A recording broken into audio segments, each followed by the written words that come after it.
আমাদের মানব যন্ত্রটি চলছে দুটো চাকার উপরে ভর করে। এই যে আমাদের পা, আর তার ড্রাইভার হচ্ছে বোথ নি, অর্থাৎ হাঁটু। এই হাঁটু যদি অল্প বয়সে খারাপ হয়ে যায় তো আমাদের বেশ সমস্যায় পড়তে হয়। আমাদের ক্লিনিকে এমন পেশেন্ট আসছে যাদের বয়স 40-এর নিচে বা 40। চিন্তা করে দেখুন, জীবনের অর্ধেক বয়সও পার হয়নি, হাঁটু স্টেজ 4-এ চলে গেছে।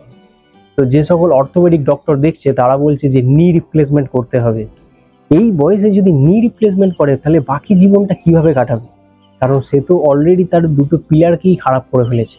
তো এই প্রশ্ন বহু লোকের মাথায় ঘুরছে যে হাঁটুকে কিভাবে বাঁচাবো, এই নি রিপ্লেসমেন্ট থেকে কিভাবে তাকে আটকানো যায়। তো এই সকল প্রশ্নের উত্তর নিয়ে হাজির হয়েছি আমি, সুব্রত, একজন কনসালটেন্ট ফিজিওথেরাপিস্ট। হাঁটু প্রধানত দুটো কারণে খারাপ হয়ে যায়। তো সেই কারণ দুটো কি তা জানতে হলে ভিডিওর শেষ অবধি আপনাদের সকলকেই থাকতে হবে।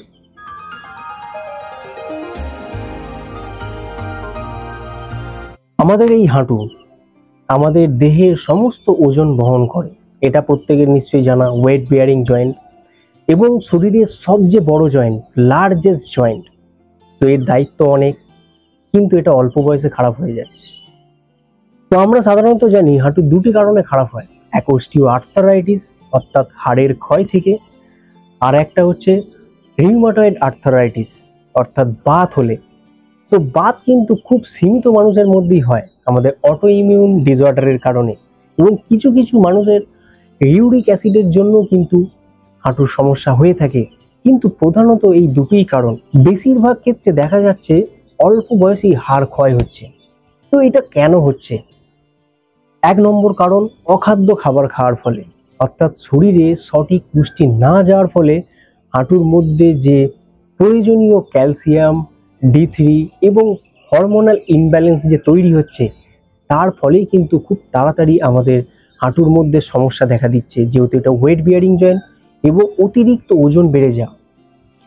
তো যে ওয়েট ক্যারি করছে তাকে যদি অতিরিক্ত ওজন বইতেই হয়, যার ধরুন 60 কেজি ওজন হওয়া উচিত, তার যদি 80 কেজি হয়, এই প্রতিদিন যে 20 কেজি ওজন এক্সট্রা ক্যারি করছে, তার জন্যই কিন্তু হাঁটু তাড়াতাড়ি খারাপ হয়ে যাচ্ছে।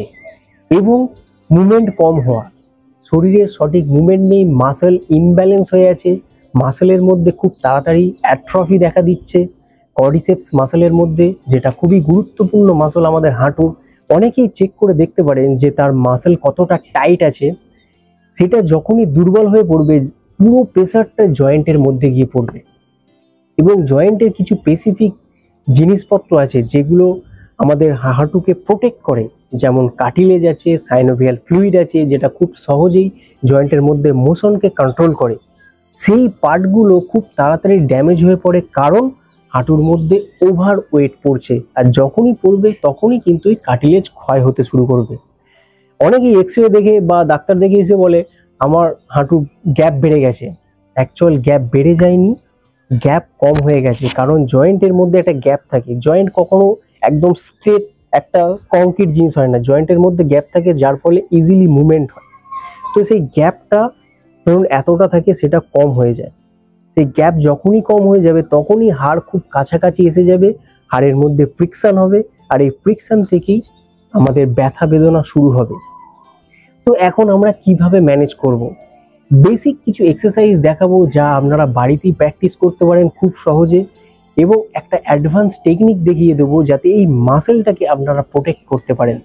চলুন সেগুলো দেখিয়ে দিই। দেখুন, হাঁটু খারাপ হয়ে গেলে কিন্তু আমাদের নিচে বসাটা খুব কষ্টকর হয়ে পড়ে। তাই আমি একটা ছোট্ট টুল নিয়ে নিয়েছি। এই টুলে বসে খুব সহজেই কিন্তু এক্সারসাইজ করা যায়। যাদের হাঁটু অতিরিক্ত খারাপ হয়ে গেছে, গ্রেড 3, গ্রেড 4, তারা কিন্তু নিচে একদমই বসতে পারে না। এবং যাদের গ্রেড 1 বা গ্রেড 2-এ আছে, তাদের ক্ষেত্রেও নিচে বসা কিন্তু এক প্রকার বন্ধই হয়ে যায়। তাদেরকে বলা হয় নিচে বসবেন না, কারণ নিচে বসলে আমাদের যে ফোর্স দিতে হয় হাঁটুতে বা কোমরে, তার ফলে কিন্তু হাঁটুর মধ্যে ড্যামেজ আরও বেড়ে যায়। তাই নিচে বসা অ্যাভয়েড করতে হবে। কোমোড ব্যবহার করবেন যাতে খুব কমফোর্টেবলি আপনারা ওখানে বসতে পারেন, কারণ ইন্ডিয়ানের ক্ষেত্রে অনেকটাই ডিস্টার্ব হবে। এবং খাওয়া দাওয়ার সময় চেয়ার টেবিল ব্যবহার করবেন। এইগুলো বেসিক জায়গাগুলো যদি আপনারা ফলো করেন তো হাঁটুকে অনেকটাই প্রোটেক্ট করতে পারবেন। যেমন সিঁড়িকে অ্যাভয়েড করবেন, যদি সিঁড়ি আপনাকে উঠতেই হয় তাহলে এক পা করে আস্তে আস্তে উঠুন। তো এইভাবে হাঁটুকে বাঁচানোর চেষ্টা করুন। তারপরে এই বেসিক কিছু এক্সারসাইজ আপনারা প্রতিদিন প্র্যাকটিস করুন। যাদের গ্রেড 3 এবং গ্রেড 4-এ আছে খুব বুঝে এক্সারসাইজ করবেন, কারণ যেহেতু আপনাদের মাসেল খুব খারাপ কন্ডিশনে আছে, বোনস খুব খারাপ কন্ডিশনে আছে, অর্থাৎ কার্টিলেজ পুরো একদম খারাপ হয়ে ঘিসে বেরিয়ে গেছে। আপনাকে ডাক্তার বলে দিয়েছে যে নি রিপ্লেসমেন্ট করতে হবে, কিন্তু আপনারা রাজি হচ্ছেন না যে নি রিপ্লেসমেন্ট করব না, আমাদের এখন কি করণীয়। তো বেসিক এই এক্সারসাইজগুলো ধীরে ধীরে প্র্যাকটিস করুন। প্রথমে হাফ স্কোয়াটস করতে পারেন।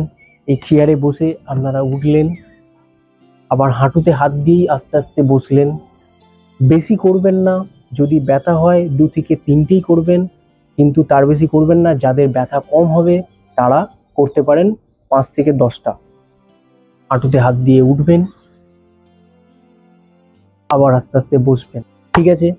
বেসিক কিছু এক্সারসাইজ আমি এর আগেও দেখিয়েছি, যেটা আমাদের কোয়াডস ডিলিং আছে, তারপর আমাদের অ্যাঙ্কেল পাম্প এক্সারসাইজগুলো আছে, এগুলো অনেক আগেও দেখিয়েছি। ওগুলো আমি ডেসক্রিপশনে লিঙ্ক দিয়ে দেবো, ওগুলো আপনারা দেখে নেবেন। এর সাথে যে টুলসটা আপনাদেরকে ব্যবহার করতে বলবো, এটা কিন্তু আপনাদের এই মাসেল বিল্ডে দারুণভাবে কাজ করবে এবং রেঞ্জ অফ মোশনের জন্য দারুণভাবে কাজ করবে।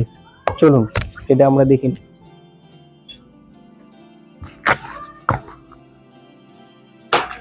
এটা হচ্ছে ISTM বার, instrumental asset soft tissue mobilisation technique.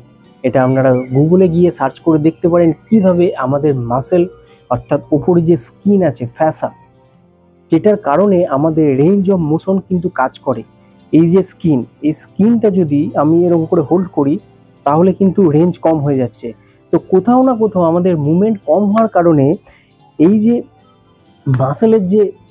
মাসেলটার যে লেন্থ, মানে লেন্থ কম হয়ে যাচ্ছে, সেটা আমাদের কোথাও না কোথাও আমাদের স্কিন এবং ফ্যাসা কিন্তু অনেকটাই ইনভলভমেন্ট থাকে। এবং তার সাথে সাথে ব্লাড সার্কুলেশন অবস্ট্রাকশনের জন্য আমাদের হাঁটুর মধ্যে অনেক সমস্যা দেখা দেয়, ব্যথা, অতিরিক্ত ব্যথা হয়ে থাকে। তো সেটাকেও আপনারা বাড়াতে পারবেন এই ইনস্ট্রুমেন্টটা দিয়ে। এখন বলবেন যে এটা কোথায় পাবো? তো এটা আপনারা পাবেন না বাজারে, এটা আপনারা খুব সহজেই এই চামচ ব্যবহার করে এটাকে আপনারা ইউজ করতে পারেন। চামচটা তবে একটু মোটা হতে হবে, খুব পাতলা ফিনফিনে হলে আপনাদের স্কিন ছিঁড়ে যেতে পারে। তো এটাকে ব্যবহার কিভাবে করবেন? ভেজলিন বা বোরোলিন বা যে কোনো লুব্রিকেটিং অয়েল, সেটা বডি অয়েল হতে পারে বা কোনো তেল হতে পারে, নারকেল তেল, আপনারা ব্যবহার করে দেখবেন, বুঝতে পারবেন। পুরো মাসেলটাকে কভার করবেন, তার সাথে আমাদের জয়েন্টটাকেও কভার করবেন, কারণ এই মাসেলগুলো সব এখানে একদম ইনসার্ট আছে। এটা কিন্তু দারুণভাবে আপনাদেরকে হেল্প করবে। আমি করছি অলরেডি, আমারই ভালো লাগছে। তা আপনারাও বাড়িতে প্র্যাকটিস করে দেখুন, তারপরে আপনারা আমাকে কমেন্ট বক্সে জানাবেন যে এটা করে আমাদের রেঞ্জ অফ মোশন অনেকটাই বেড়ে গেছে এবং খুব ইজিলি আমরা মুভ করতে পারছি, ব্যথাটা অনেক কম আছে, একদম ম্যাজিকের মতো একটু কাজ করবে। বাড়িতে করুন, প্র্যাকটিস করুন, বুঝতে পারবেন। ঠিক এইভাবে স্ক্র্যাচ করবেন ধীরে ধীরে ধীরে ধীরে। অনেকের ক্ষেত্রে একটু ব্যথা হতে পারে, প্রেসারটা কম দেবেন, ধীরে ধীরে প্রেসার দেবেন। আর যার একটু আরাম লাগবে তার একটু প্রেসারটা দিয়েই করবেন।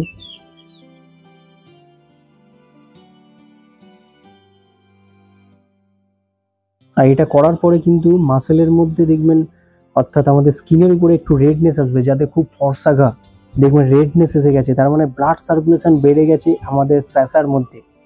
তো ফ্যাসায় ব্লাড সার্কুলেশন বেড়ে যাওয়া মানে অটোমেটিক রেঞ্জ অফ মোশন বাড়তেই হবে। তো যাদের খুব রেঞ্জ অফ মোশন কম হয়ে গেছে তারা ইমিডিয়েট রেঞ্জ অফ মোশন ফিরে পাবে না, কিন্তু তাহলে অনেকটা রিল্যাক্স বোধ করবে, অর্থাৎ ব্যথাটা অনেকটা কম থাকবে। এই প্যাটেলও আমাদের অনেকটা ঝামেলা করে, কারণ এখানেও আমাদের ক্ষয় দেখা দেয়, খুব সহজে প্যাটেলার মুভমেন্ট হয় না। তো প্যাটেলাটাকেও কভার করবেন ঠিক এইভাবে। পারলে হাঁটুটাকে স্ট্রেট করে নিয়ে প্যাটেলাটাকে কভার করবেন। হ্যাঁ, এটা ইউজ করার পরে আপনার ইউজ করার সময় হয়তো একটু ভালো লাগছে, কিন্তু অনেক সময় ব্যথাটা বাড়ে, ভয় পাবেন না। যদি খুব ব্যথা বাড়ে একটু আইস দেবেন, এটাতে আমাদের রেঞ্জ অফ মোশন অনেকটাই বাড়ে। তো প্রত্যেকেই ব্যবহার করুন, এই টুলসগুলো ব্যবহার করুন। এক্সারসাইজ প্রতিদিন করুন। এক্সারসাইজ প্রতিদিন করলে কিন্তু আমাদের জয়েন্ট কিন্তু সবসময় ভালো থাকবে, জয়েন্ট হেলদি থাকবে, কারণ ব্লাড সার্কুলেশন বাড়বে। ব্লাড সার্কুলেশনের দ্বারাই কিন্তু আমাদের বডি নিউট্রিশন পায়। এবং তার সাথে সাথে আপনাদেরকে হেলদি ডায়েটও করতে হবে, কারণ হেলদি খাবার খেলে তবে আপনার জয়েন্ট হেলদি প্রোডাক্ট পাবে, অর্থাৎ protein, carbohydrate, mineral, calcium, vitamin সমস্ত কিছু ঠিকঠাক পাবে। এগুলোর অভাবেই কিন্তু আমাদের মাসল বেশি প্রবলেম হচ্ছে। আজকালকার দিনে মানুষ সবচেয়ে বেশি স্ট্রিট ফুড খাচ্ছে, যার মধ্যে কোনো রকম নিউট্রিশন নেই। আপনারা পারলে গুগলে সার্চ করে দেখতে পারেন, কিচ্ছু নেই। তো পারলে একটু হেলদি খাবার খান, চুজ করুন, পারলে ডায়েটিশিয়ানের সাথে কনসাল্ট করুন। আমিও কিছু হেলদি টিপস আপনাদেরকে দিয়ে দিয়েছি, সেগুলো আপনারা ফলো করুন। হেলদি খাবার খান, এক্সারসাইজ করুন, জয়েন্ট এবং মাসেলকে ভালো রাখুন। কারণ অল্প বয়সে যদি হাঁটু খারাপ হয়ে গেল, তো এর থেকে দুর্গতি আপনার জীবনে আর কিছু নেই। হাঁটুকে বাঁচানোর চেষ্টা করুন। প্রত্যেকটা জিনিসই আমাদের কাছে খুবই গুরুত্বপূর্ণ, সেটা একটা ছোট্ট জয়েন্ট হোক আর হাঁটু হোক, কিন্তু এখানে হাঁটুর রোল অনেক বড়।